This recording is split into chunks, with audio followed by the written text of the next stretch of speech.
Tito je bio jako zagrejan da se snima što više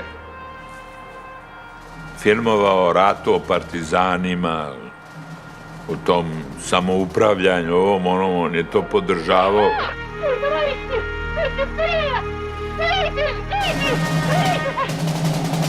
Država je financirala filmove, država je imala komitete koji su odobravali scenarija.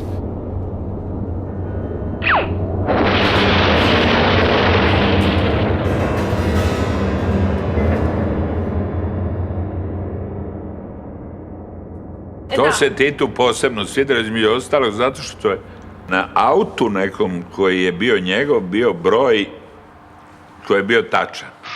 Das ist Titos Wagen.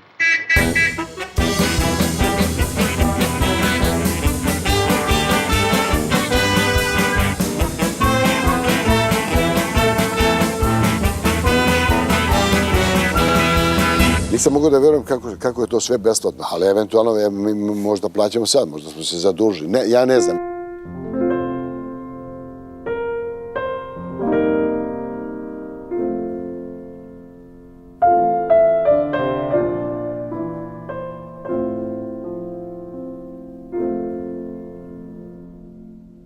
Upozorenje kaže, ako hoćeš da radimo sa njima, onda moraš sve tako raditi da ne osjete da nisu u Hollywoodu.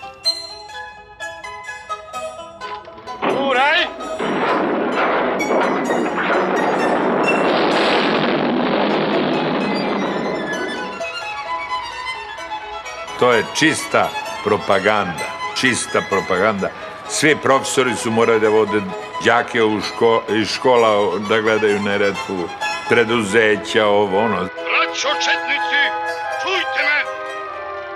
Josef Broz, genannt Tito. Iz bogate zbirke kostima koje posjeduje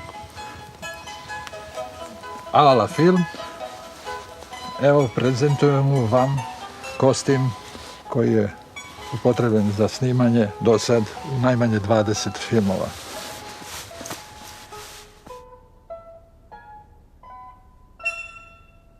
To što vidim, to me ispunjava jednim ponosom i jednom radošću. Bili smo jedna od vodećih kinematografija u Evropi.